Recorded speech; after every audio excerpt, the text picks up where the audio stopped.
Then we have a Yohan Lainesse.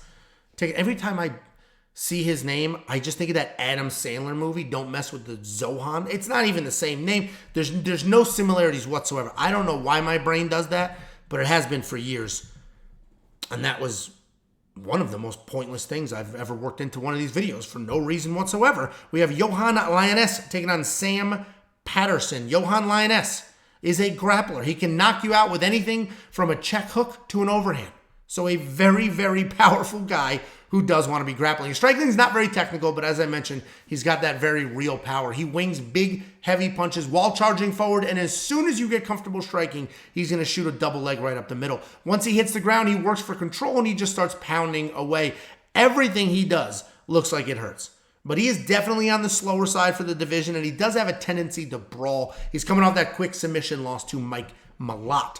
Taking on Sam Patterson. This guy's very tall, very long. He's an insane 6'4" at welterweight. That's wild. And while he does not use his length well while he's striking, he does use it really well on the ground. On his feet, he's got accurate boxing, and because of his length, he does have some power as well. Meaning, it's not big one-punch power, but he is long, and he can get that hook, and that's a lot of power to work into that hook.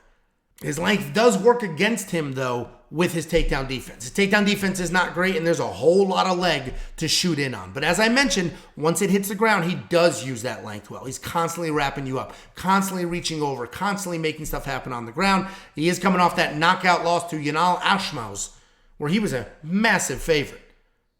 And fun fact, I picked Yanal to knock him out, and that is what happened. Anyway, this is a very hard fight to break down. This is a super tricky fight to break down. Both of these guys can be beaten. Sam's chin is suspect. Yohan hits like a truck. Sham has slick BJJ, and Yohan can get wrapped up. Yohan's a slight favorite here on the early books, and I guess that's going to make some sense, right? He's got a few wins in the UFC, so he's established. He's decent everywhere. And the easy answer is Yohan has power, and we just watched Sam get knocked out cold.